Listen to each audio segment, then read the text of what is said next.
สวัสดีค่ะแอนกฤษพรนะคะค่ะอยากจะมาเล่าประสบการณ์ให้ฟังมากเลยนะคะคือตัวเองนะคะเป็นคนที่ท้องผูกนะคะถ่ายยากมากๆเลยพูดได้เลยว่า1 อาทิตย์ค่ะแค่วัน2 วันนะคะ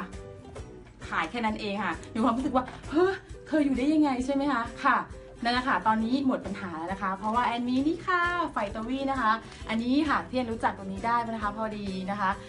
เพื่อนๆแนะนำนะคะมาเป็นของคุณหมอศรีราชนะคะคืออันนี้ผ่านการ